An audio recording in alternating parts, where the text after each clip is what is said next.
I'm Joel. I'm Laura. We're the Newlydeads, and welcome to another episode of Cinematorium, Episode 3, The Munsters. Yay! So, we literally just finished, mere minutes ago, the 2022 film adaptation of the popular television series The Munsters, as done by one Robert Zombie Jr. Zombiforth. Robert Zombiforth the Third Jr.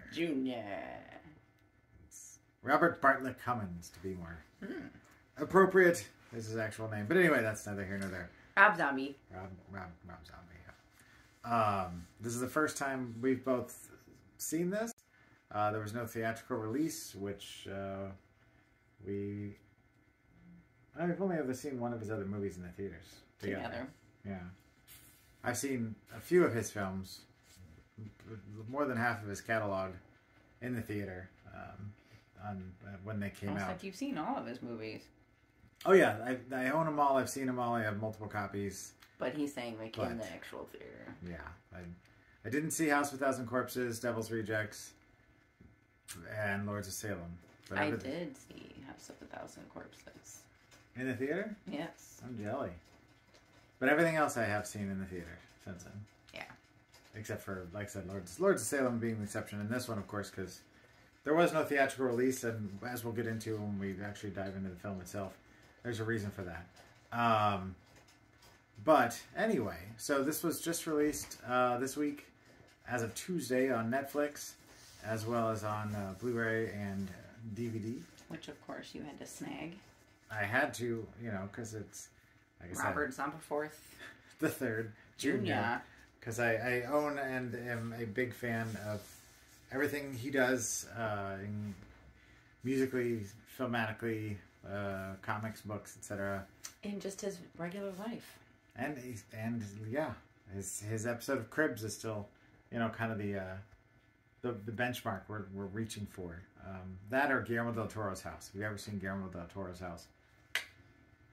If we had lots of like big time Newlyded money, we'd big time Newlyded money. Yeah, we would definitely pimp out our house to be very much like those two. Zombiforth. Right. Yes, like his house. Zombify our house. Oh, and Kirk Hammett also. Kirk Hammett of Metallica. If you've ever seen his house, he's got a whole friggin' museum. And he wrote a book. He has a book all about his collection. Pretty cool. So about the movie, it's no secret that Rob has talked about on several occasions, including, as you can hear in his music, that he is heavily influenced by the Munsters. Loves the property. Yep. I wrote a whole song about it. Want to hear it? Here it goes. And we got a copyright strike. That's the name of the song. I was like, we're making up songs. Hey, my Dragula. Yeah, there's a lot of references in his music to various Munsters things, as well as that particular song. And it's like his whole life. He said that's a huge influence on him. He is a monster. And so he'd been wanting to do this project and finally got a chance to, and it's not like there was big money thrown at him. He had somebody on Twitter that had said, something about how he had millions of dollars and messed it up, or whatever. I don't know. It was a negative thing, but he's like, I don't know what you're talking about. I didn't have millions of dollars. He had like thousands of dollars, but yeah, not. He shot in Budapest and shot on a budget, and used a lot of the same actors in multiple roles. Did the same thing here, but ultimately, you were asking me what I thought of it. Like halfway through, and he would not give me his opinion. The thing with this is that I think people need to understand before you go into it is that essentially what it boils down to is him trying to stay true to the property, but also with his spin on it. So it's basically, it's almost 2 hours long, and it's like if they took 4 episodes of a TV series if he was making his own TV series, and they made it into a movie, which is kind of what they did with shoot, I have it on the shelf over there. They did a Blu-ray release for one of the Munsters movies, and they put 2 of them on there, but Rob did the commentary for Munsters Go Home. And I think the follow-up to that, which I can't think of the name of what it was now, was, I want to say that was episodes that they made into a movie or something, but that's kind of what this feels like. It's like it was made, because it's shot like it's for television. The film quality it's not like, it doesn't look like Rob's typical. It looks like it's television quality of recording.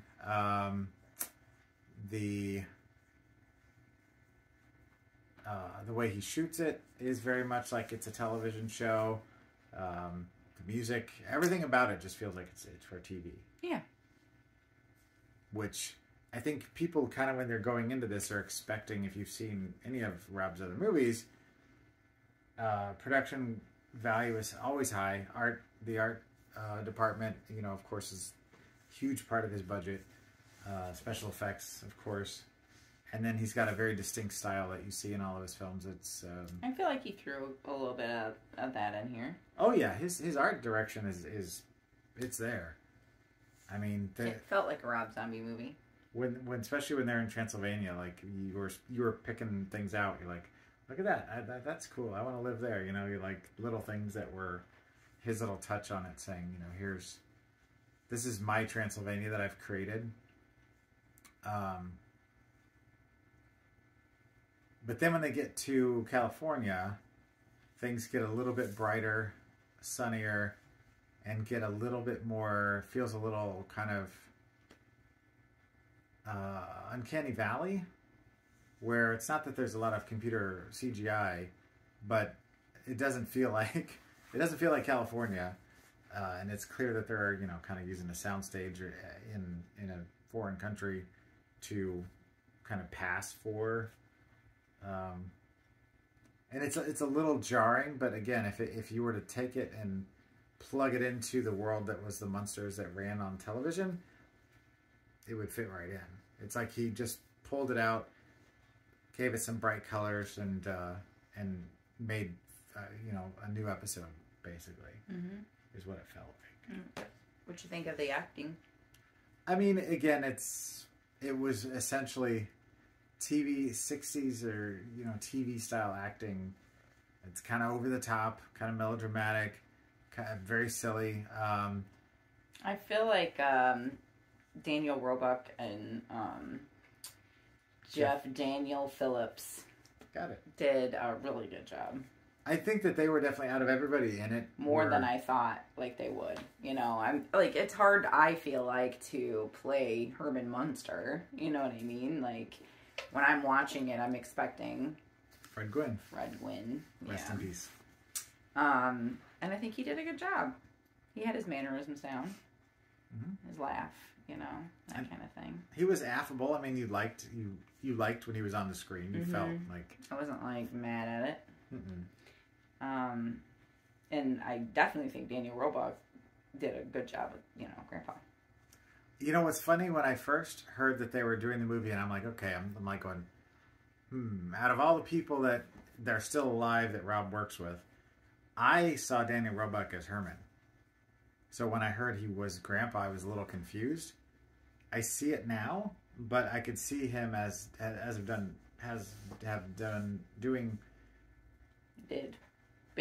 could have done a good job as Herman as well, I feel like. Yeah, because he could play a lot of different characters and stuff, I feel. Yeah, he's got quite a bit of range as far as being, he can be, and he's done, like we were talking about before, Daniel Roebuck, outside of Sherry Moon Zombie, in this film, in any of his films, he's the one actor that's been with him since day one, it seems like. Because he was in, oh well, he's not supposed to be up on the couch, but we're not going to fight with him at this point, because we're in the middle of this.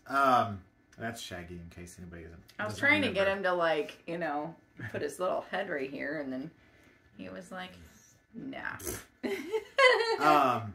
But yeah, Danny Roebuck's been around since basically day one. But anyway, where were we? Shaggy derailed what we were talking about. Yeah, I was talking about how I thought they did a good job, and yeah, you said Danny Roebuck. You thought he was going to be. I thought I saw him as Herman. Yeah, when I heard that Rob was going to actually be making the movie, it's PG, but I don't feel like everything about it is not necessarily appropriate. It's definitely, kids could watch it. Yeah. There's nothing, out over. There's no sexual stuff. There's nothing really gross. It's not gory. But if you have little kids, say like 6 and under, there's some stuff that might be a little bit extreme for them. Like in the opening scene with the zombie that wanders into when they're pulling parts.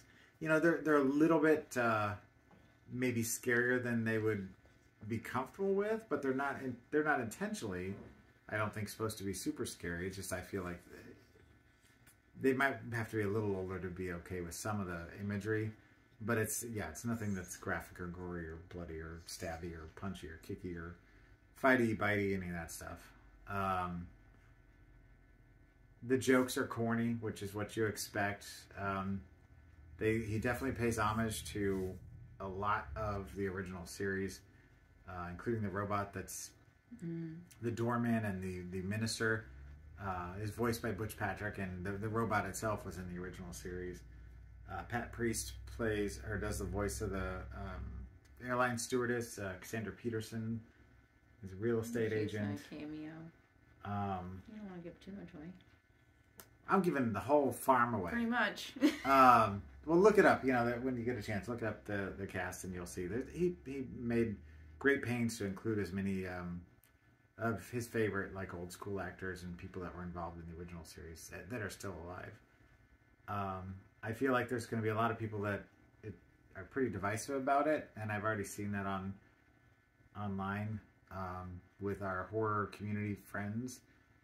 There's ones that absolutely love it. There's ones that are absolutely hate it, and then there's the ones that are like, we love aspects of it, but it was too long, or it was too corny, or it was whatever. Would you rewatch it? As with Rob, I'll rewatch any of his stuff, if for nothing else. For the this, because there's a lot going on. There's the art direction. There's always something that's hiding somewhere that you missed. Because he's got right down to the last little detail. And if you've ever watched the making of stuff in his, because he always has really long making of documentaries on his Blu-ray releases, you'll see how little the details are that he makes sure are there. So for that alone, but yeah, I would, because the Munsters was a huge part of my growing up. People kind of like, are you Elvis or are you Beatles? Are you Munsters or are you Addams Family? And I don't feel like you have to choose. What? I agree. No. Why not both? My parents had the Charles Addams book of their old cartoons, or his old cartoons, so I read the Addams Family, and then I never actually saw the show until I was a little older, but the Munsters I saw ad nauseum. Mm-hmm. I was always excited when it came on.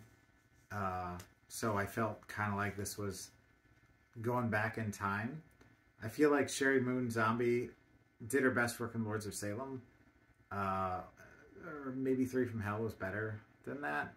Here I felt like she was doing her best Yvonne DiCarlo impression. Just trying. But I don't think she quite nailed it. I don't want to be too dismissive because I feel like she was probably doing her best. She tried.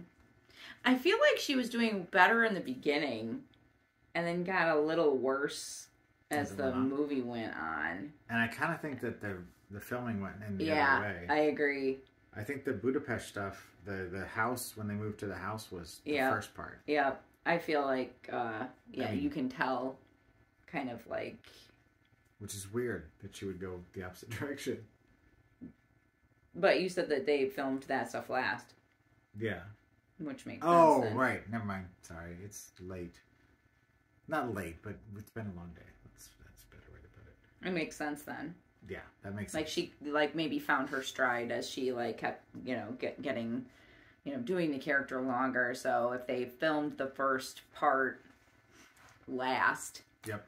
Then I think it makes sense why, she had the character down a little bit better. And if you follow me on Facebook, you've seen that I've been posting every single thing that came out on it. I was following the production from the get. Anytime Rob does something, I follow from the time it's just announced to the artwork to the everything. There's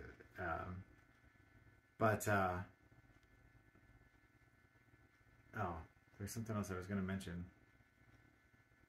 I don't know.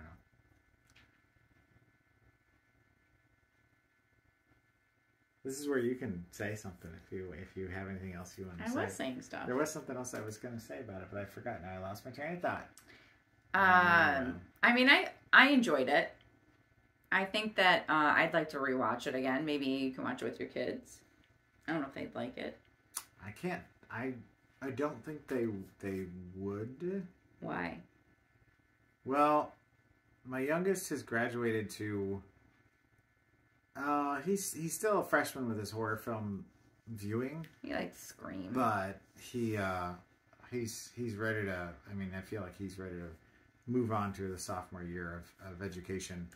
I keep putting in those terms just because in my brain, as we talk about scary movies that he might want to see, or that because he wants to get all the foundation stuff, and we're like, well, that's at this level, that's this level. So I gave it grade designations, but my oldest, I don't know. I did remember what I was going to say was that Sherry gets a lot of flack for not being a great actress, but if you haven't seen Lords of Salem yet, or 31, she proves that she does have abilities. She just has to have the right role, and she's capable of doing more than she has. Well, I'm sure it's probably hard to imitate another actor. You know what I mean? Like, it's not like a character. I mean, it is a character, but like, she's trying to imitate, like you said, Yvonne DiCarlo. Yeah, so she's like trying to be her playing Lily. That's what it felt like. And so it's not like her playing Lily. It's her playing a person who's already done it. And I wonder if maybe it would have served it better if they would have made it their own a little more. I mean, I feel like the design of the outfits and everything was a little bit different than the original. Obviously, Grandpa's especially was a lot different with the way they went with the facial hair and the hairstyle. And I don't know, maybe. But then if after Halloween, maybe he was a little gun shy because he went too far the other direction for a lot of people. I personally enjoyed the Halloween films, but and so maybe he was trying to stay truer to it because of that. I don't know. I'll be curious to watch the documentary. It's an hour and two minute long bonus feature with the making of, and I'd be curious to kind of see point A to point B, get inside his head as far as that, and the commentary. I'd like to listen to the commentary at some point too, because he always gives good commentary. He's a film nerd, especially horror movies. He's one of us. He's one of our people we admire. Even if you don't like his work, you can still like respect him. I feel like for his knowledge and contribution to the genre. Yeah, he's carrying the banner for a lot of folks. And I was telling her just a day or two ago that I kept I kind of marvel sometimes at the fact that you can enjoy something so much that even after 48 years on the planet, you still love doing the exact same thing and playing with the same genre and still find joy in all this stuff. Yeah. Even though, we've seen skeletons 100 times, but you still like drawing them. I still like drawing them. I still like seeing them. There's our new Mr. Skeleton over there that Laura picked up. He's orange and he's got a pumpkin forehead. Different skeleton than I've seen before. Makes me happy. I've got multiple different kinds of mummies, but every time I see a different mummy, it makes me happy. I don't know. So he's carrying that banner, and I feel like we're doing the same in our own small little way, and hopefully you are enjoying that fact and joining us in that. So we don't rate. Do we rate the movie in this? Cinematorium. I don't remember. It's been a hot minute since we did. Let's see, we did the Black Phone and. Oh, I think we did do. We out did of 5 phones. Yep. Landlines. 5. We did do it out of that for because we did the Black Phone. And did we do Incantation? Incantation, yeah, we did because I said out of 5 skin holes. Was that the one with the skin holes? Yes. Was it now? Gosh, it feels like it was something different that we were talking about with the skin holes. No, it was that. Wow. Because this is only our 3rd episode of Cinematorium. I usually don't remember these things. Good job. And it is late for her. You can see she's got. I know, I'm tired. I'm starting to fall asleep towards the end there. Oh, not giving away the ending of the movie, but the ending was a little abrupt. After this long trip to get from point A to point B, in 2 hours, feeling like it may have been just a bit longer than it should have been. And it was like. And then it's like, all right, we're at that mark. Cut it. Well, that's kind of how the show was. When the show ends, it ends, and then it's like. Cue the credits. Yeah. Yeah, it was a little. It did feel a little abrupt. But yeah. Anywho, so out of what? What do we usually pick? What we're rating out of? So. Rats. Oh yeah. Mice. Was Rats. it mice or the rats? It was rats. Out of 5 rats, and you'll know when you watch it. You'll know when you know. And that's the right way to say it. But you know what I mean. If you know, you know. Oh yeah, that's yeah. Okay, right. Yep. I'm tired. I know. I'm trying not to yawn. I'm doing like that yawning without your mouth, with your mouth shut. Yeah, but then you get like tears in your eyes. Yeah, that's why you're like, you look so glassy-eyed. I'm like, yes, because I keep yawning with my mouth shut. It's not a good look. And I just make like a face. People are like, what's wrong with you? Why are you crying? Because I'm tired. I keep yawning in the inside. Oh. I'm just apologetically yawning doing from the it. Inside. Yawning from the outside. All right. So anyway. I want you to give your rating. Oh, me? Mm-hmm. Out of 5 rats. Tomb of blind, squealing rats. I should have thought about this more as we were talking about the film. I'm gonna give it 3.5 out of 5. I was gonna say 3. I feel like it could have been a little shorter. Yeah. It could have been a little bit more tweaked, and I almost feel like, and I'm not, he did his own thing, and I give him all the credit for that because he always goes his own way, but I kind of wonder if he should have went true film that then could have been turned into a series that looked like this, or I'm not sure I like how that. I felt about that. Yeah. Because part of me wanted a movie, and when it started, and I was like, why is this so weird? And then once I figured it out, it's a little, I used the word before, a little jarring, but I get what he was going for. So yeah. All right. Well, who knows what movie we're going to do next? If you have a suggestion of something you'd like us to watch and talk about, please reach out to us at contact@thenewlydeads.com. Also, head over to our website at thenewlydeads.com for all of your Newlydeads needs. We have we're working on some new designs. I look over there. You can't see what I'm looking at. I'm looking at my tablet. At a new design that we've pretty much finished, I think, right? And we keep talking about updating the site. We've not had a chance to. But we're going to. But we're going to, because we've had a lot going on, and then tomorrow's going to be just as busy, because tomorrow is the Witches Market, which by the time this posts... will be over. It'll be over, but we are participating in the Witches Market, and I've put updates on our page, so... If you're curious as to what the Witches Market was... you can probably see photos check out and that's where the things. Witches Market is being sponsored by and held by. It's their little baby. This is the second year. But we're participating in that. And it's bigger and better than it was last year, even. It keeps growing. Oh. He's like, move it over. He is a... You're not even supposed to be up here. Large and in charge dog that is, not supposed to be up here. But anyway, head to the newlydeads.com. Check it out. We promise at some point here in the next... Soon, we will update this site. We keep talking about it. It's going to happen at some point. I'll do it. So, all right. For this episode of Cinematorium, I'm your host, Joel. And I'm Laura. We are the Newlydeads, and we will see you at the back of the theater. We'll see you in the bathrooms, because we go pee a lot. I'll go with that.